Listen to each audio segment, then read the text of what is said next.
Covid vaccination के बाद कई तरह की स्वास्थ्य संबंधी समस्याएं भी सामने आईं, जिन्हें अल्पकालिक माना गया। लेकिन अब वैज्ञानिकों ने इस पोस्ट वैक्सीनेशन सिंड्रोम से जुड़ी दीर्घकालिक स्वास्थ्य समस्याओं का पता लगाया है। ये तो हुई मानव स्वास्थ्य सुरक्षा की बात, लेकिन भारतीय वैज्ञानिकों ने बैलिस्टिक मिसाइल से निर्माणों की सुरक्षा की तकनीक भी विकसित कर ली है, जो ऐसे आरसीसी पैनल बनाने में सहायक हो सकती है जो बैलिस्टिक मिसाइल्स प्रतिरोधी होंगे। ऐसी और भी जानकारियां मिलेंगी हमारे आज के ज्ञान विज्ञान में।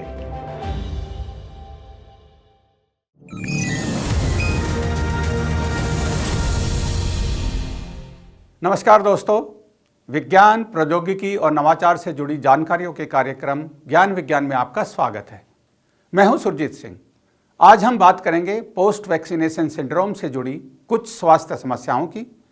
जानेंगे क्या है आईआईटी मद्रास द्वारा विकसित नया क्रांतिकारी फ्रेमवर्क। साथ ही कुछ खबरें होंगी विज्ञान जगत में हो रहे ताजा अध्यायों की। तो चलिए बिना देर किए शुरुआत करते हैं आज के इस कार्यक्रम की।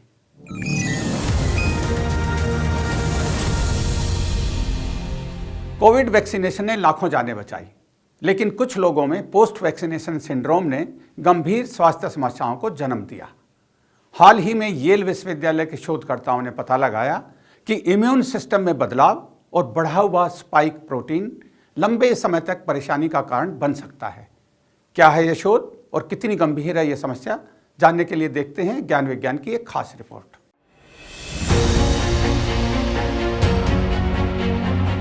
कोविड-19 महामारी से बचने के लिए किए गए वैक्सीनेशन ने लाखों लोगों की जान बचाई। हालांकि कुछ लोगों ने वैक्सीनेशन के बाद लंबे समय तक स्वास्थ्य समस्याओं जैसे थकान, मांसपेशियों में दर्द, जोड़ों में सूजन, सिर दर्द और तंत्रिका तंत्र से जुड़ी समस्याओं का सामना किया। इसे पोस्ट वैक्सीनेशन सिंड्रोम भी कहा जा सकता है। वैसे ये सिंड्रोम वैक्सीनेशन के बाद कुछ समय तक ही रहता है, लेकिन अब वैज्ञानिकों ने वैक्सीनेशन से जुड़ी दीर्घकालिक स्वास्थ्य समस्याओं का पता लगाया है। येल विश्वविद्यालय के शोधकर्ताओं ने हाल ही में इस पर एक प्रारंभिक रिपोर्ट जारी की है। उन्होंने कहा कि पोस्ट कोविड सिंड्रोम से प्रभावित व्यक्तियों के इम्यून सिस्टम में कुछ खास बदलावों की पहचान की जा रही है, जो भविष्य में उपचार खोजने में मदद कर सकते हैं। वैज्ञानिकों का मानना है कि वैक्सीनेशन के बाद कुछ लोगों का इम्यून सिस्टम बहुत ज़्यादा प्रतिक्रिया करता है। इस प्रतिक्रिया के कारण शरीर अपने ही अंगों पर हमला कर सकता है। इसे ऑटो इम्यून रिएक्शन कहा जाता है, जो शरीर के स्वस्थ अंगों को नुकसान पहुंचा सकता है। इसके कारण दीर्घकालिक समस्याएं उत्पन्न हो सकती हैं। शोधकर्ताओं ने अध्ययन के लिए 42 ऐसे लोगों का ब्लड टेस्ट किया जिनमें पोस्ट कोविड सिंड्रोम के लक्षण थे, और उनकी तुलना 22 लोगों से की गई जिनमें कोई लक्षण नहीं थे।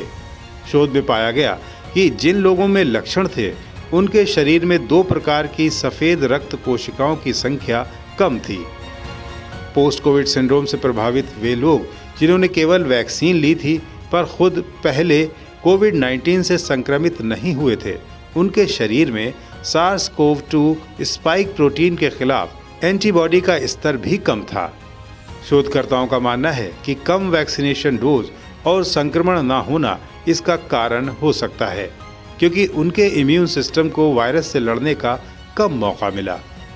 कुछ लोगों में स्पाइक प्रोटीन का स्तर बढ़ा हुआ पाया गया, जो वायरस की कोशिकाओं में घुसने की क्षमता से जुड़ा होता है। हालांकि कुछ पोस्ट कोविड सिंड्रोम मामलों में स्पाइक प्रोटीन का कोई संकेत नहीं मिला, इसलिए इसे एक संभावित कारण माना जा रहा है। शोधकर्ताओं का ये भी मानना है कि पोस्ट कोविड सिंड्रोम के अन्य कारण भी हो सकते हैं, जैसे कि ऑटो इम्यूनिटी, ऊतक क्षति और एप्स्टेन बार वायरस का फिर से सक्रिय होना। वैज्ञानिकों ने यह भी पाया कि कुछ लोगों के शरीर में विशेष जीन होते हैं जो उन्हें वैक्सीनेशन के बाद ज़्यादा प्रभावित करते हैं। ये जीन उनके शरीर को वैक्सीनेशन के प्रभाव को अलग तरीके से महसूस कराते हैं। वैज्ञानिकों के अनुसार ये समस्या उन लोगों में ज़्यादा देखने को मिलती है जो पहले से किसी स्वास्थ्य समस्या से परेशान हों। वैज्ञानिक वैक्सीनेशन के बाद हो रही स्वास्थ्य समस्याओं पर लगातार शोध कर रहे हैं, ताकि भविष्य में इनसे जुड़ी समस्याओं को बेहतर तरीके से समझा और हल किया जा सके। आईआईटी मद्रास के शोधकर्ताओं ने बैलिस्टिक मिसाइल हमलों से महत्वपूर्ण संरचनाओं को सुरक्षित रखने के लिए एक क्रांतिकारी फ्रेमवर्क विकसित किया है, जो आरसीसी पैनल्स की प्रतिरोध क्षमता को बढ़ाकर सैन्य बंकर, परमाणु ऊर्जा भवन और अन्य संरचनाओं को मिसाइल के हमले से बचा सकता है। क्या है ये फ्रेमवर्क? जानने के लिए देखते हैं ज्ञान विज्ञान की ये रिपोर्ट। तेजी से विकसित हो रही तकनीकों के युग में बैलिस्टिक मिसाइल्स की मारक क्षमता भी बढ़ रही है, जो किसी भी देश के इंफ्रास्ट्रक्चर, महत्वपूर्ण निर्माणों और धरोहरों के लिए एक बड़ा खतरा है। ऐसे में जरूरत है कि ऐसे निर्माण हो जो बैलिस्टिक मिसाइल रोधी हो। इसी दिशा में भारतीय प्रौद्योगिकी संस्थान मद्रास के शोधकर्ताओं ने एक ऐसा फ्रेमवर्क विकसित किया है जो निर्माण में इस्तेमाल होने वाले आरसी पैनल्स की बैलिस्टिक प्रतिरोध क्षमता को बढ़ाकर सैन्य बंकर, परमाणु ऊर्जा भवन, पुल, रनवे जैसी देश की तमाम महत्वपूर्ण संरचनाओं को बैलिस्टिक मिसाइल हमले से सुरक्षित बना सकता है। इस शोध के लिए फिनाइट एलिमेंट कंप्यूटर सिमुलेशन का उपयोग कर आरसीसी पर मिसाइलों के प्रभाव का अध्ययन किया गया। शोधकर्ताओं ने डेप्थ ऑफ पेनिट्रेशन और क्रेटर डैमेज एरिया के आधार पर एक नया परफॉर्मेंस आधारित डिजाइन फ्रेमवर्क विकसित किया। इस शोध के दौरान आरसी पैनलों में क्रेटर व्यास का अनुमान लगाने के लिए एक प्रोबेबिलिस्टिक सूत्र भी प्रस्तावित किया गया, जो ज्यादा बेहतर और मिसाइल जैसे हमलों के असर को भी कम से कम करने वाले आरसी पैनल डिजाइन करने में मददगार हो सकता है। इस शोध के नतीजे प्रतिष्ठित शोध पत्रिका reliability engineering and system safety में प्रकाशित किए गए हैं।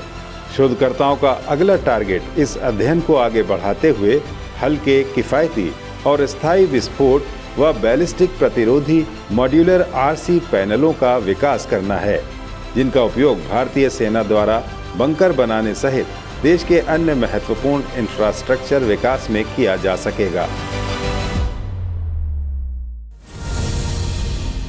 और अब एक नजर डालते हैं विज्ञान जगत की ताजा सुर्खियों पर साइंस एक्सप्रेस में। नासा का महत्वाकांक्षी मिशन स्फीयर एक्स समय से पीछे जाकर धरती पर जीवन की उत्पत्ति के रहस्य उजागर करेगा। स्फीयर एक्स एक मेगा टेलीस्कोप वेधशाला है, जिसे 8 मार्च को नासा के पंच मिशन के साथ सफलतापूर्वक लॉन्च किया गया था। पंच एक सौर मिशन है, वहीं स्फीयर एक्स स्पेक्ट्रोफोटोमीटर द्वारा ब्रह्मांड का इतिहास जानने और रीआयोनाइजेशन युग के बारे में पता लगाने का नवीनतम मिशन है, जो समय से पीछे जाएगा और धूल भरे तारकीय बादलों के भीतर सुराग तलाशेगा और पता लगाएगा कि 13 अरब साल पहले बिग बैंग के तुरंत बाद क्या हुआ हो सकता है। 2 साल के इस मिशन के दौरान स्फीयर एक्स ऑप्टिकल और नियर इंफ्रारेड दोनों बैंड में पूरे आकाश का सर्वेक्षण करेगा और हर 6 महीने में एक बार सैकड़ों और हजारों आकाश गंगाओं को कवर करेगा। स्फीयर एक्स विशेष रूप से उन क्षेत्रों में जमे हुए पानी, कार्बन डाइऑक्साइड, कार्बन मोनोऑक्साइड और अन्य प्रमुख तत्वों की तलाश करेगा, जहां मोटे अंतरतारकीय धूल के कण मौजूद हैं, जिन्हें आणविक बादल के रूप में जाना जाता है, जहां ग्रह और तारे बनते हैं। इस प्रकार के अभियान ब्रह्मांड के अनछुए रहस्यों को उजागर कर हमारी समझ को और पुख्ता करने में सहायक होंगे। दूसरी तरफ कम लागत वाले डायग्नोस्टिक समाधान तैयार करने के लिए आईआईटी खड़गपुर के प्रोफेसर सुमन चक्रवर्ती को यूनेस्को ने सम्मानित किया है।